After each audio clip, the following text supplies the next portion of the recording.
Okay, so we are continuing our Indisputable Truth book series. We are on page 129, and now we're on the section of children. So let's start. Children, page 29. In today's society, we generally see that many kids and teenagers are immature and have all sorts of psychological addictions. I'm telling you guys the reality of what I've seen. If Hashem could go back and decide what age is going to be like bar mitzvah is the age you get something called dat. Like a person becomes like, let's call it maturity. Obviously it means something else, dat. But like, I think if the Torah was given today and they had to pick an age, it wouldn't be 13 anymore. Probably the age would be like 40, 45. That's how immature people are. People are so immature.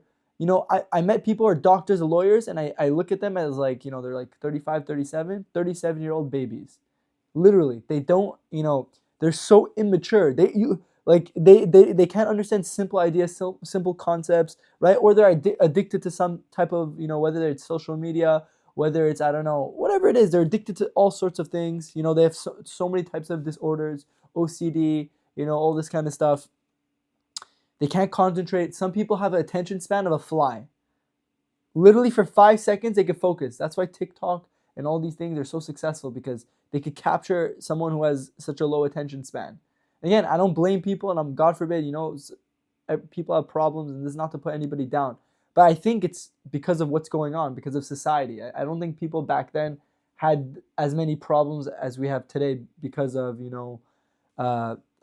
I think it's because of what's going on with the social media and all that stuff. But let's keep going.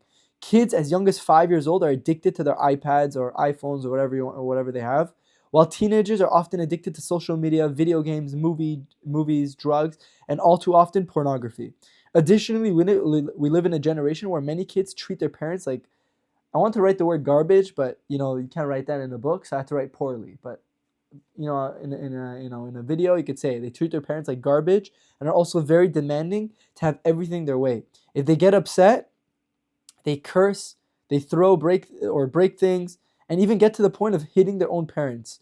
Okay, some kids even call the police on their own parents and threaten their parents. Instead of parents being served by their teenagers, the parents are forced to serve them. So again, the reality is what we're seeing right now is that we said in last class that the marriage world is a disaster in the secular world. This class we're saying the institution of raising children is a disaster in the secular world. It's a disaster. It's mamash. Mamash means literally. It's literally a disaster. People have all sorts of problems. I myself could just tell you of just so many people I know, who are literally like, relatives who are, their kids are addicted to iPads all day. They're 5-year-olds, 6-year-olds who are scrolling on TikTok. They literally they know more of the pop culture than I do, which is nuts. But the point is that when you put these guys, these kids or these guys or girls, these little kids behind a book, you put them behind a class to listen to the teacher for 1 hour, they don't have the ability to do it anymore, right? And again, it all comes with what's the way social media, TV, how I even heard the famous show that they for little kids.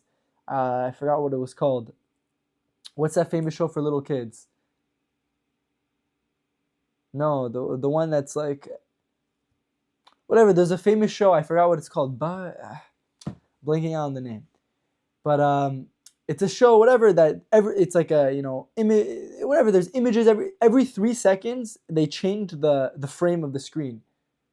And I think they did studies on it from what I remember seeing, and that it messes up kids' attention spans. So again, kids, nowadays, they're nuts. They're basically nuts. So again, imagine you're secular. Why should you get married if you're secular, if there's such a high divorce rate and all marriages are ending in failure? And needless to say, why should you have kids, right? Why should you raise kids and go out of your way? What's the point? You're going to spend millions of dollars on kids who are going to basically spit in your face, to just make an over-exaggeration of it. Right? It's a disaster in the secular world. Raising kids in marriage is a disaster. On the other hand, in the Orthodox Jewish community, and again, with Orthodox, what I mean by Orthodox, I mean people who actually live by the Torah. Okay, I'm not talking about people who call themselves modern Orthodox. Again, there's real modern Orthodox, and there's modern Orthodox that's more to the left. That's like not, they don't really keep halacha. They don't really do Torah according to how God said. So when I say Orthodox, I mean real Orthodox. People who actually, I'm talking about people who study Torah, do mitzvot, fix their character traits, and help other people, right? And believe in the 13 principles. People who are real Orthodox, okay? It's a hard definition to put because, everyone has their own, viewpoint of it. But when I mean Orthodox, I feel like I explained the general picture, okay? So in the Orthodox Jewish community, it's just the opposite. The children treat their parents with respect and make sure to always assist their parents with any of their needs. Kids who are raised with a Torah education are taught the Fifth Commandment, which is to honor and mother your father. Okay? This commandment comes with many different laws, such as standing up for your parents when they enter the room, not contradicting their words, helping them with anything they need or ask for. There are exceptions to every rule, including this one. However, so what I meant to write there is that obviously, there's always going to be exceptions to the rule. You're always going to have kids who are like not mentally there, who are born with some type of shortage of, I don't know, chemicals in their brain, right? And they're going to be acting, even if they're Orthodox, they're going to be acting different, whatever. Okay, I'm not talking about the exceptions. I'm saying generally speaking, people who live with that Torah education, right? Their kids treat their parents different. I'm telling you, I've seen both worlds. I've seen the Orthodox, the religious Jewish world, right? The Torah world versus the non-Torah world. It's not a comparison. That's one of the things, honestly, that, when I was in yeshiva and I went to my rabbi's house in Israel and I saw the way the kids were acting in the house, right? The kids are not spoiled brats who, expect their parents to just give them everything they want. They don't cry and beg and throw tantrums. At the table, at the Shabbat table, the kids were literally taking care, helping the mother out, putting food on the table, taking it off, helping the parents wash dishes, clean around the house, prepare for Shabbat. They don't call their parents by their first name, which is a sin. You're not allowed to call your parents by their first name. It's a sin from the Torah, right? A lack of respect for your parents, right? The Torah says you have to, respect your parents. It also says you have to fear your parents. You're not allowed to treat them like you treat your best friend, right? They're your parents. No, the way they were treating their parents, the honor, the respect, how they looked up to their parents, right? I'm telling you, something that I've seen that and again, I've been into many secular Jews' homes, and I've never seen that. Okay, I've never seen it. Obviously, again, there's exceptions to that rule also. But generally speaking, overall, right, in the secular world, I've seen the opposite, that people treat their parents horribly. Look what they do. Once their parents get old, right, when they're young, they drain their parents from their credit cards, their this, their that, whatever they need, their parents, they call their parents. Now, once their parents get older, okay, let me dump my parents in the old age home. That's the secular world. In the Orthodox world, again, there's always exceptions to the rule, but I'm saying, generally speaking, honoring their parents is the number one thing. They'll try, what I've seen, people are religious, they try keeping their parents close to them as much as possible. Again, if it gets too impossible to, be a caretaker, okay, so they try hiring a caretaker at the home. If that doesn't work, okay, then the last option resort is an old age home. But even in the old age home, they constantly visit their parents, they come, they give them attention, right? They take them to their doctor appointments, whatever it is. It's a mitzvah from the Torah. When you believe God gave the Torah and you believe this is what God said in order to get close to Him, so you're going to stick to the mitzvah. But if you don't believe in the Torah, you just believe you're a monkey, right? Then what's the difference, I heard a story of a big rabbi who was on a plane with some big-time atheist, okay? And the big-time atheist, right, he was with his grandson, and the big rabbi was with his, grandson. And, this big rabbi's grandson was treating him like a king. He's like, Grandpa, do you want food? I have this, I have that. You need help? You need me to do this for you? Do you need that for you? You need to get up? You need to use the bathroom? He was like serving his grandpa, like treating him with the utmost respect. Then this atheist, grandpa was with his, grandson, and the grandson was tantrums. Give me this, I want this, and starting problem. So the atheist, grandpa goes to the rabbi. It's a true story. I just forgot the names of who the people were, but I remember, hearing this story. He says, what did you do to your kids to get that respect from them? Like your grandkids, like, what did you do? Look at my grandson, he's treating me like garbage. Like, what did you do? And the rabbi, this big rabbi, told him, there's a difference between me and you. You treat your kid that he's a monkey. You're an atheist. We're all just monkeys, right? So we know the idea that as evolution goes on, the newer generation is more, is better than the previous generation, right? So if you go down the line, right, in a sense, the grandkid is a higher level than the grandparent because he's the advanced generation, right? the more we go away from, being monkeys, the greater we become. Okay? On the other hand, I teach my grandkid that we're all, we all got the Torah at Mount Sinai. The highest level of Jews were like Moses and whatever. And I teach him the idea that every generation we go away from the giving of the Torah at Mount Sinai. Not that we're bad, not that this, not that that, but we're weaker in the sense spiritually. We're weaker spiritually. So in a sense, that means we respect the people, the previous generation more than we respect the newer generations. Why? Because they're more closer to the giving of the Torah at Mount Sinai than we are. So we have to give them more respect, right? So the idea is between me and you, right? If your kid thinks he's a monkey, if your kid thinks like, what am I doing? There's no purpose, there's no life, there's no din v'cheshbon, there's no calculation, there's no reward or retribution, right, for my actions, then what's the big deal if I treat my parent? We live in a selfish world, right? The atheist mentality, do whatever I want, get whatever I want, right? Who cares about everybody around me? There's no meaning to life. But if you live in a world where you believe God gave a Torah, if you believe in the idea of, that God commands you to do this, obviously there's going to be a difference. That's the general idea. So all I'm trying to say here is that, realistically speaking, if somebody lives by the Torah and they choose to go on the path of Torah and mitzvot, again, what we call today Torah Judaism or Orthodox Judaism, whatever word you want to put to it, right? If they do it right and they study the Torah, I myself, in my, just here, there's so many books, there's so many Torah lessons on raising kids. I remember, when I was in Kollel, my rabbi, Rabbi Yitzhak Berkowitz, started giving a series on chinuch. Chinuch means raising children, okay? Like a 30-part series, okay, of him speaking about raising kids, all based off Torah ideas. When I listened to that series, like I think I'm like, 18, lectures in, I told myself, number one, what would have been if I learned this already when my kids were older? It would have been too late. And number two, there's no way I could have figured this out without studying Torah. There's no way.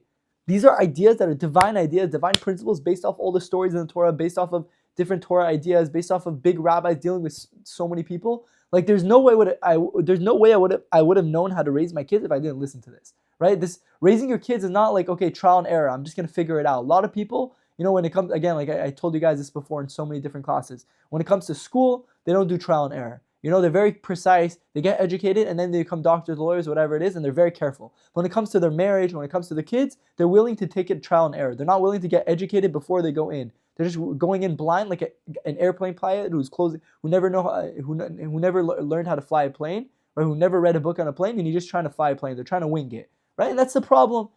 We can't do that. We can't do that with our wives. We can't do that with our jobs, and we can't do that with our kids, especially our kids.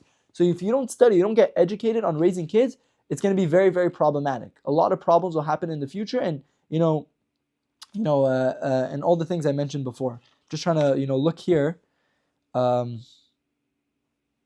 think I put whatever. There's a lot of books on it. I'm not, books on it, Torah books on it. You could go on any Jewish website to see, but I'm not going to go into that now. But that's the idea with that. So again, people in the Orthodox world, their kids come out better. Their Shabbat, like, again, ask yourself, what do you want your Shabbat table to be like? You want your kids on your Shabbat table to be on their phones all day, to be, selfish kids who don't care about their parents? Or do you want your kids to be the type of kids who are respecting their parents, always putting their parents first? When you ask your kid, he doesn't contradict you, he does what you say, he listens. Obviously not, if you tell him to do something bad, he doesn't have to listen to you. But I'm just saying, like to give you honor and respect, right? To be there, to be the, the perfect child.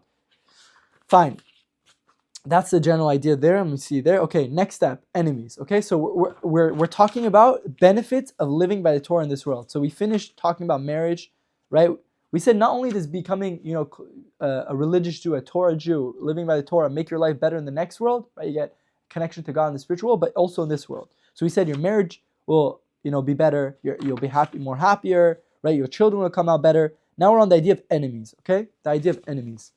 If we look back at Jewish history, we can see that this is a very common theme. When the Jewish people followed the Torah and kept the mitzvot, the enemies didn't bother them. Or if they did, the Jewish people went to war and easily defeated them, even when they were few in number. In contrast, when the Jewish nation assimilated and stepped away from God and His commandments, they had no success and were defeated on the battlefield. Psalms chapter 81 tells us when the Jewish nation deviated from the proper path, God says that, and I'm quoting the verse here, Israel did not desire me, so I let them follow the desires of their minds, that they can rely on their own advice. If only my people would listen to me, if the Jewish people, if Israel would walk in my ways, soon their enemies I would destroy, and their persecutors I would turn my hand.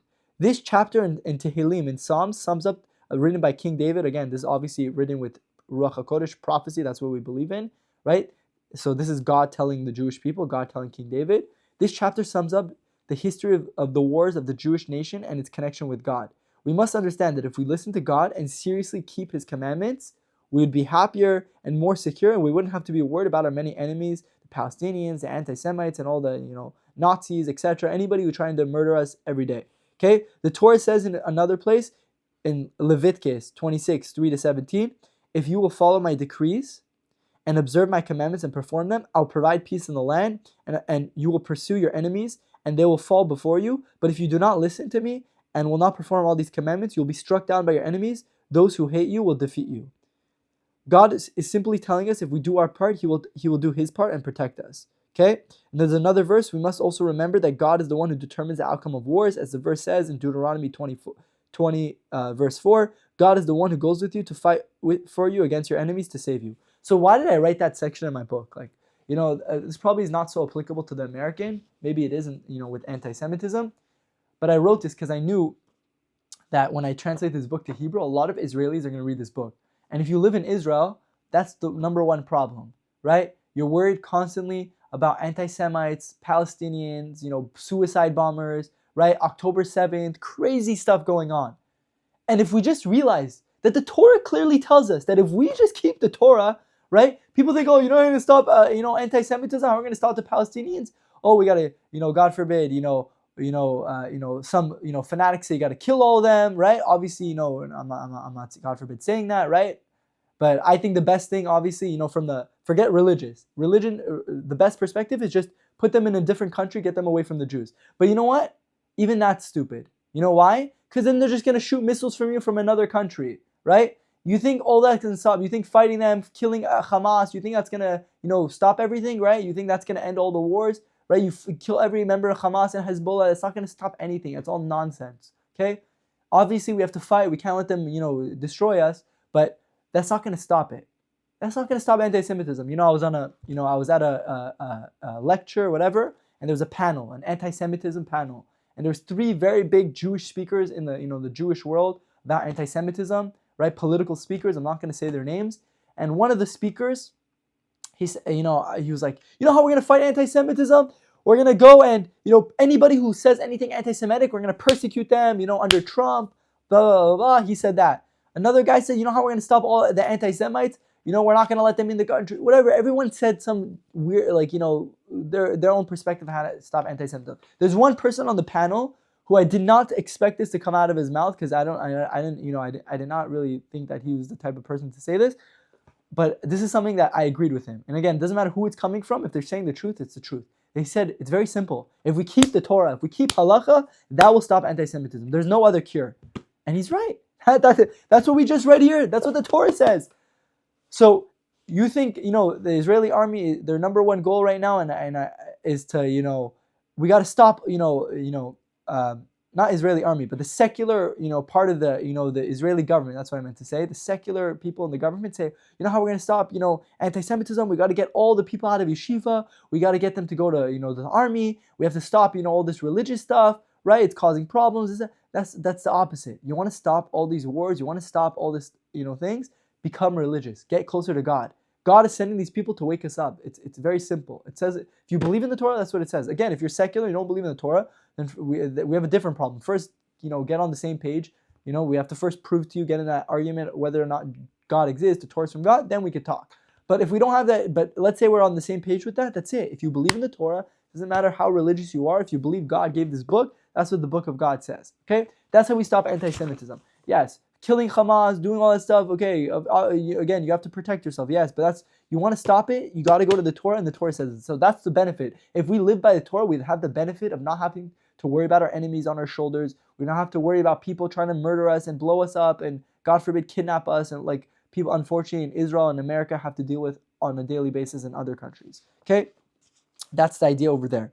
Next, wealth, success, and tranquility, okay? Something that connects to a lot of people. Again, most people, their number one goal is to just be wealthy, to be successful, to not have to worry about money, right? So let's talk about that. For any of us, understanding that no matter what,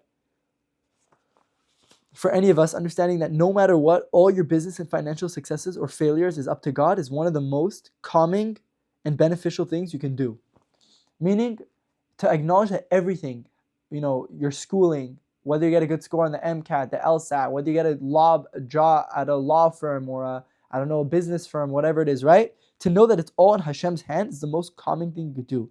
It works. Just look at all the success stories around you. God promises to make sure that you will be taken care of financially if you follow His commandments. In the Shema, the most well-known Jewish prayer, God tells the Jewish people, again, we say this in the second paragraph of Shema every single day, okay? God tells the Jewish people that if they obey His commandments and serve God purely with their heart and soul, meaning if they actually keep the Torah mitzvot, God will provide them with their livelihood, okay? God then goes on to say that if we do not keep His commandments, He will withhold our livelihood in order to urge us to repent, okay? Deuteronomy 11:13-21. God ultimately determines who will be wealthy and who will be poor, as the verse says in Samuel 1, the first book of Samuel, chapter 2, verse 7. Hashem makes poor and makes rich. Many people think, as Deuteronomy 8:17, God says in the Torah, many people think my own power and the strength of my own hand has won this wealth for me. However, God responds to these people by saying in Deuteronomy 8:18, remember that it is Hashem your God who gives you the power to acquire wealth. The bottom line is that we must acknowledge that our success in business is not a result of our own effort, but rather a gift from God, as it says in Jeremiah 17:7, blessed is the man who trusts in God.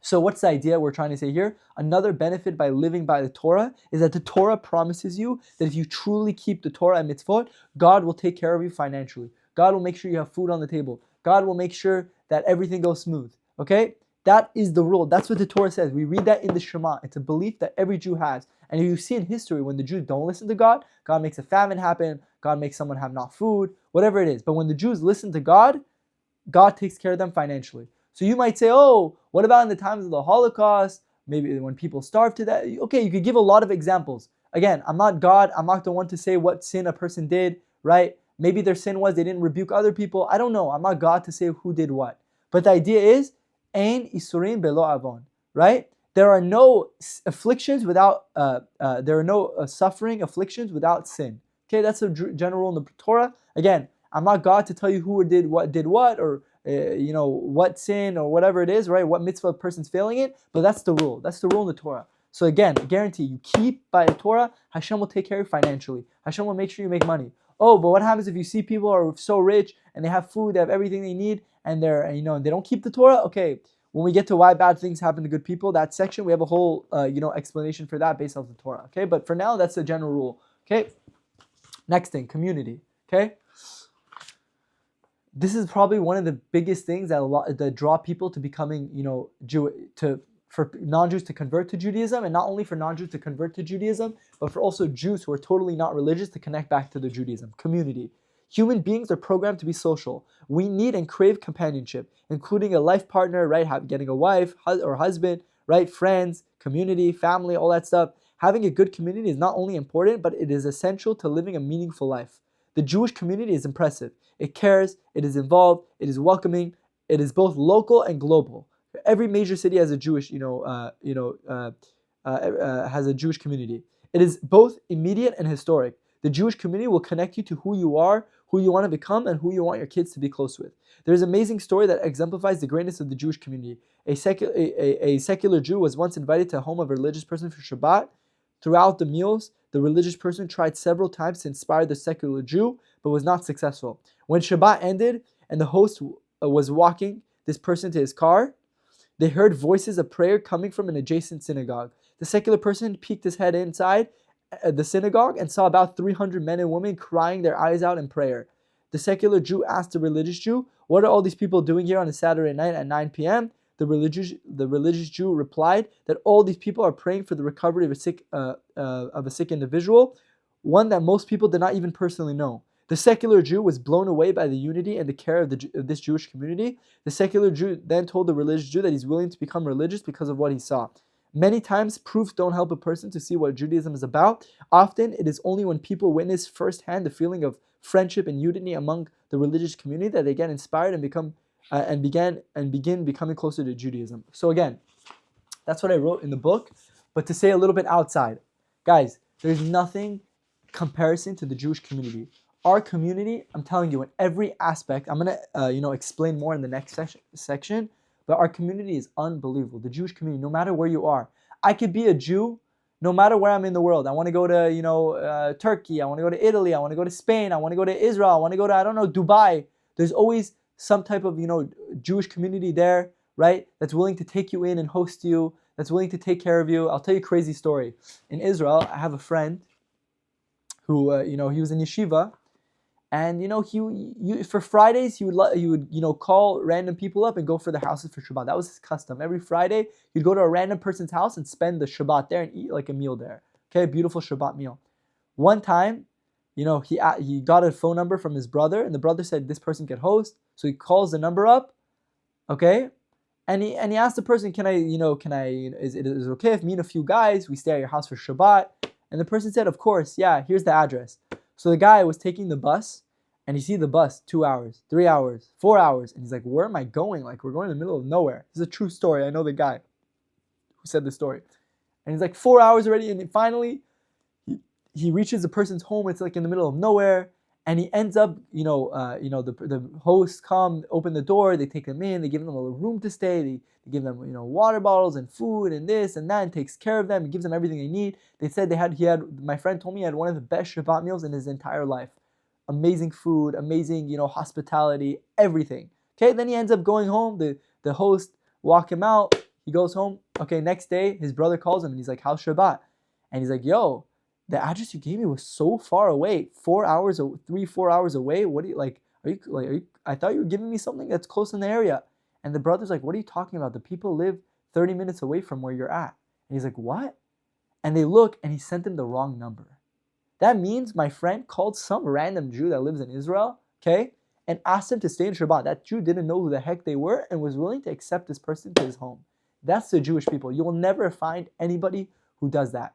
Everybody's scared to have people in their homes. The Jewish people, there's, again, so many people. They have hundreds of people at their Shabbat table, hosting them, giving them food. I know people personally who made a part in their house, made a back house just to host people, just to give people housing.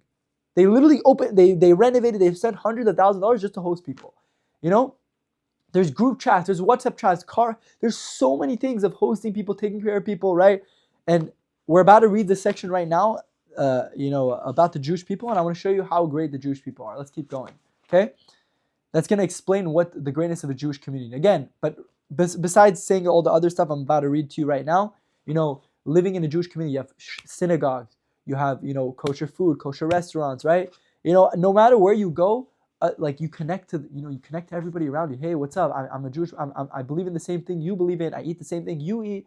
I pray the same way you pray. I study the same things you study, right? It's just a thing that, as a Jewish person, you get that feeling, that you connect to this person. You could have never met this person in your life.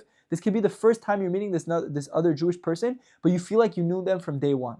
That's how it feels to be connected to the Jewish community. And again, I remember when I was in college, I was the area I was in, I was not near the Jewish community, and I would I would go study at the nearby Starbucks or whatever. And when I went to I went to go to a nearby grocery store to buy some granola bars or whatever, and I just felt I was surrounded by I wasn't surrounded by Jews. Again, not to, God forbid, say non-Jews are bad. This is nothing. Non-Jews are great people. This is nothing to do with non-Jew, not Jewish, not Jewish. It had to do with I just felt where am I? I feel so out of place. I don't feel I don't know anybody here. No one knows me here. Who am I here? I don't belong anymore. I don't belong anywhere here. I felt when you're surrounded by the other nations, not that they're bad, God forbid, that has nothing to do with them bad. They're great people. It has nothing to do with anything. It's just you want to be a part. It's like being with your family, right? When you're in a vacation and you're not with your family and you're with a bunch of random people and you're where's my family? You want to be with your family, And I felt that feeling. I'm wow, I appreciated being in a Jewish community. I appreciated being able to, be surrounded by people who are my family. These are your family. These are your cousins. No matter, every Jew, we all come. We're, the Jewish people. A lot of people say, what is the Jewish people? Is it is Judaism, the Jewish people, is it a nation? Is it a state? Is it a country? Is it a people? What is it? And the best word to describe the Jewish people is a family. We're just one big family, right? Bnei Israel. We're the sons of a guy named Jacob, okay? We're all the descendants of Jacob. We're all brothers from another mother. That's basically the Jewish people. We're all related to each other. We all have the same blood, DNA, spanning back to the same ancestors, right? We're one huge family. That's what the Jewish people are. When you join a Jewish community, you're not just joining some random community. You're joining your family. These are your relatives here, right? These are people who went through the same things you did, who experienced the same things you did, right? Who ancestors sacrificed their life to be in this, a part of this family. What about converts? They're the adopted brother, right? You treat the adopted brother no different than you treat a regular brother, okay? But the idea is, it's so great to be a part of the Jewish community. It's something that you have to experience for yourself. Be amongst the Jews. If you live in a non-Jewish community, it's going to be hard to, experience, to understand what I'm saying. It's like trying to explain the Grand Canyon. You have to go and see it for yourself. But being a part of the Jewish community, whether it's, in the major Jewish cities, the main way is being connected to some type of synagogue where, the communities are built around the synagogues, right? The shuls. The idea is, it's the greatest feeling. It's the greatest feeling. You feel you're a part of something. You don't feel like you're by yourself. The worst thing is to feel you're by yourself in this crazy world. This world is so nuts. There's so many people in this world, billions of people. And to feel that you're just another one of the billion, you feel like, wow, you feel like garbage. Like, what am I doing? Who am I? What am I a part of? But when you know you're a part of a team, or you're a part of a family, you're a part of a nation, a part of a people, right? And these people are honestly the greatest people, right? It gives you a different feeling, a sense of belonging, a sense of nationhood. It's just something that's hard to describe. So I'm going to finish with this.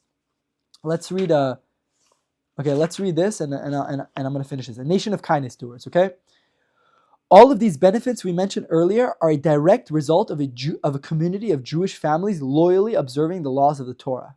This unified commitment to Torah makes the Orthodox Jewish communities act selflessly and together as one. For this reason, they become centers of chesed, kindness, that are filled with countless organizations that all share the same purpose of providing and help and support for every Jew that is in the area. So I'm about to give you a list of all the many different Jewish organizations that are commonly found in the Orthodox Jewish communities. Okay, so let's go through the list right now. This is gonna be nuts. Gemachs. What is gemachs? Almost every Jewish community has something called a gemach, which are free loan societies where you can borrow any item you want or money without paying any interest or fees. Think of that. People are willing to lend you their items, their stuff, their money. Right? A regular person who's going out, where can he find something like that? Right? Maybe if it's a government, okay, probably it's a government institutional thing, but not a community thing. It's very hard to find that, right? Then there's something called organizations such as Bikur Cholim, okay, that gather volunteers around the community to visit the sick and old people in the hospitals to give them hope and joy they need in their daily lives to, keep fighting their sickness, or, just to visit the old age homes, food pantries and clothing banks for the poor. For example, Tomchei Shabbat is an organization that provides free Shabbat meals for families in need. Again, there's constantly, I was in Shul today, they had a basket going around, of poor people in the community to give money to, help these poor people. Okay? So constant, food pantries, clothing banks, Hatzalah, we have free, which is a free and immediate emergency medical service that aims to arrive within 180 seconds.